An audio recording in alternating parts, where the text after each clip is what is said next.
Hey, what's up, everybody? Chris Dunn with Fistful of Talent. Happy to be here as the guest host at HQ4HR, the only, I should say, HR trivia show that I know of, certainly the one of the highest quality. Thanks for joining us. We're brought to you by the great folks at Paycor. Thanks to them for supporting this. All the prize packs come from Paycor.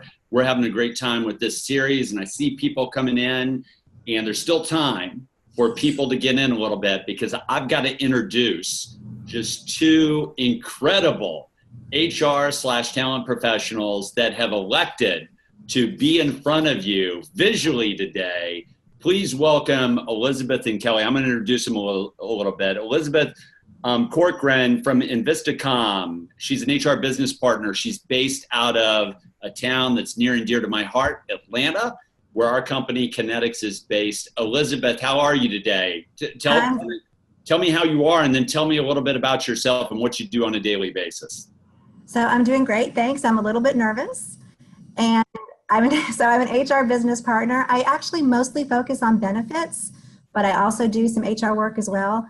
I'm a big trivia nerd, and I've been in HR for 20 years. So when I saw the opportunity to do something like this, combine HR and trivia, I'm like, I got to give it a shot.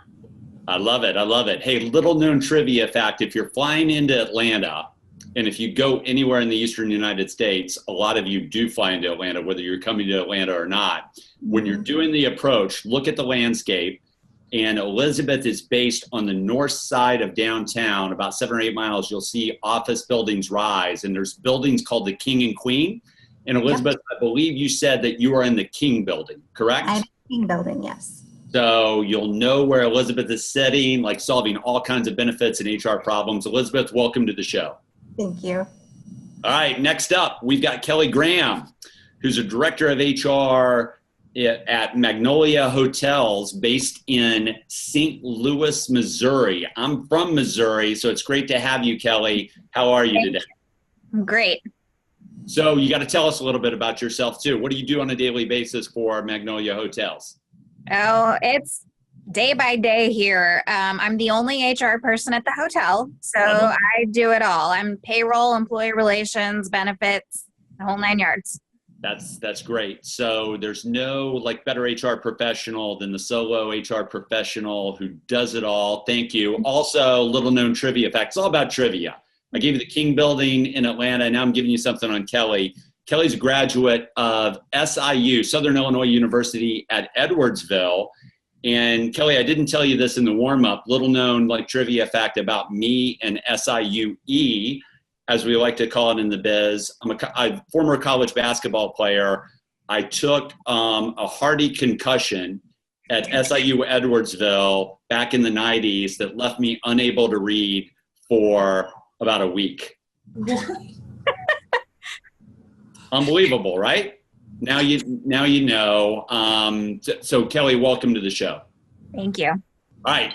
So before we get started, we're about ready to go. HQ4HR, it's week 3 of a 5-week series. We've got an epic battle going on at the top of the charts in terms of the cumulative scores. Jen Hoffer from FOT and also from my company, Kinetics. Come on in and tell us about the leaderboard, then we're going to get started.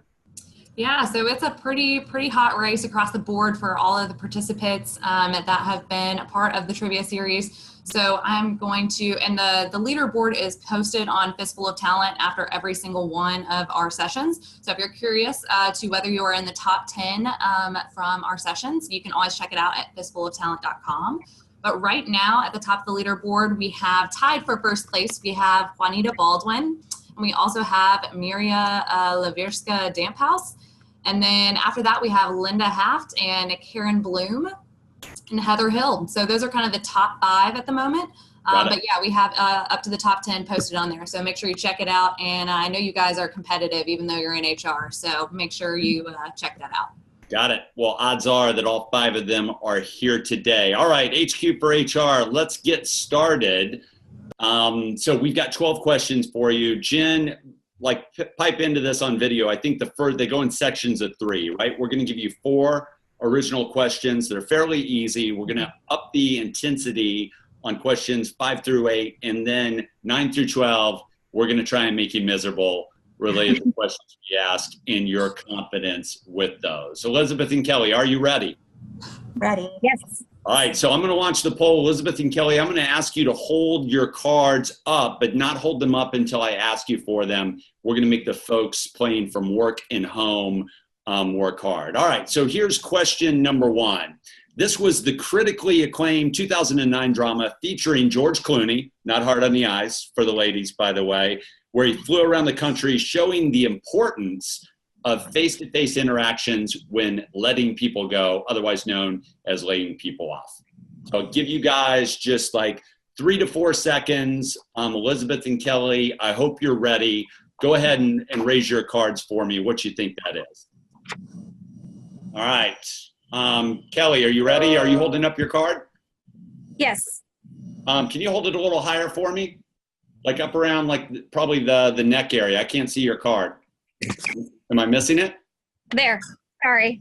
Phone issues. All right, you both got it. It's up in the air, and I'm going to go ahead and share the poll results. The vast majority of the people playing from home also got that question up in the air. So that is it for question number one. Let's keep moving to question number two. And since I am filling in, I forgot to mention to everybody, I am filling in for Tim Sackett, and I am getting the feel of the polling technology. Here we go. Question number two. What would be the best way, as I launch the poll, what would be the best way for HR to address your CEO's concern about turnover? Number one, announce it on Facebook. Number two, conduct a turnover analysis and present solutions. Sounds fancy to me. Or number three, update your resume. Give you about 3 or 4 seconds. Going to bring in Elizabeth and Kelly now. What do you guys have? What do you think the answer is? All right, they got it. It's 2. So we're going to end the poll. We're going to share the results. And wow, everybody got that one playing at home. Okay, remember, it gets harder as we go along. So I'm going to stop sharing that one, and let's move on to question number 3. Which of the following is a compensable factor? Is it benefits? Is it skills? Or is it belief in oneself? Okay, and I'm going to go ahead and launch that. Apologies that I didn't have that up there. So again, which one of the following is a compensable factor? Benefits, skills, or belief in oneself? Elizabeth and Kelly, go ahead and tell me what you think it is. Always interesting. And you know what? I'm going to end the poll. This one caused a little bit of confusion, but you guys got it right. So at the end of the day, the answer is skills. That's your compensable factor. I could argue all day long to say that ultimately belief in oneself is a compensable factor, but remember, we're doing this kind of along the SHRM body of knowledge. And while that may be a street smart fact, that's not something that's actually live. Okay, let's keep going. You're listening to HQ4HR, brought to you by Fistful of Talent and the good folks at Paycor. We're about a fourth of the way through. We're going to keep moving at a decent pace to get you guys on to your day. So let's go to question number 4. This is the period of time between a candidate accepting the job offer and starting to work for you. Is it 1, vacation? Is it 2, onboarding? Or is it 3, something that's been in the news a little bit as we look to confirm a director of the CIA, is it waterboarding? I think the waterboarding probably comes after they start with you, although that's a bad joke, isn't it? Okay, Elizabeth and Kelly, what do you got? What do you think the answer is? Yes, you guys are so good. It is 2. I'm going to end it and share the results. And we had a couple people say vacation. They're probably just trying to do email. Why they do this, I've got you. I understand. All right, let's keep going. So that was the first section, the first 4 questions. Now we're going to make it a little bit harder. So in the first section, if you got those right, and Elizabeth and Kelly, you both got them all right, you get 1 point for those. Now the next 4 questions